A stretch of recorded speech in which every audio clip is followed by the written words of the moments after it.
আসসালামু আলাইকুম প্রিয় দর্শক, সকালে কেমন আছেন? আশা করি অনেক অনেক ভালো আছেন। আলহামদুলিল্লাহ, আমি অনেক ভালো আছি। সো প্রিয় দর্শক, আজকে আমাকে 100 টাকা দাও তো। কুছ 100 টাকা দিতে চলো 25তম এপিসোডে আজকে আমরা যে বিষয় নিয়ে আলোচনা করব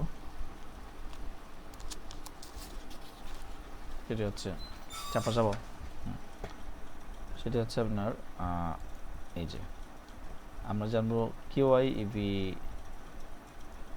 এই ওয়েবসাইটের এই বাইকটি নিয়ে, স্কুটার বলা যায় এটিকে। সো ভাই, অনেক ঝামেলা লেগে আছে, কয়েকদিন পরে দিলে হবে, এভাবে অনেকদিন হয়েছে। এই মাসের শেষে কিছু টাকা আসবে, তখন দিয়ে দিচ্ছি। যাক, ওই ব্যাপারে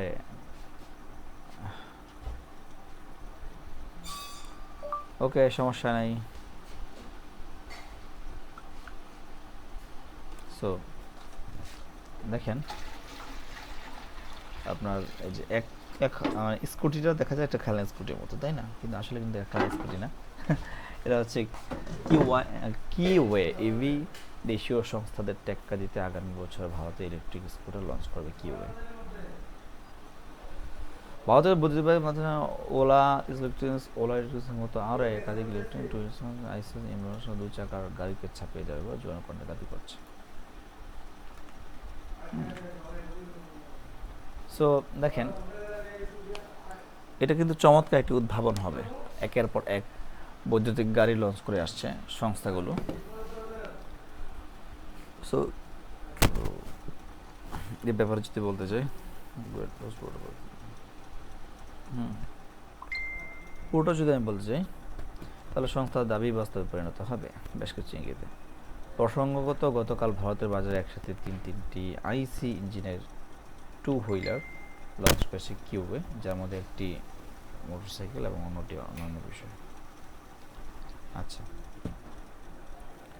একটি রেট্রো স্কুটার, আবার কি কল দিল, কল দিয়ে সময় আসছে, মনে হয় আসছে। এর মধ্যে 5টি 2 চাকা এবং গাড়ির লঞ্চে প্রতিশ্রুতি নিয়েছে তারা।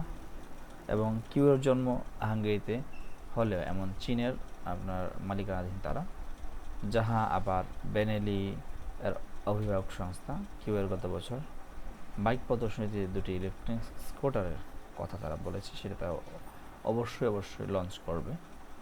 এবং এতে তো আপনারা সকলেই জানেন তাদের স্পেসিফিকেশনগুলো আসলে কেমন হয়ে থাকে। সো আজকে আমরা সেই বিষয়ে আরেকটু ধারণা আপনাদেরকে দিব। একটু ছোটো করার চেষ্টা করছি, বেশি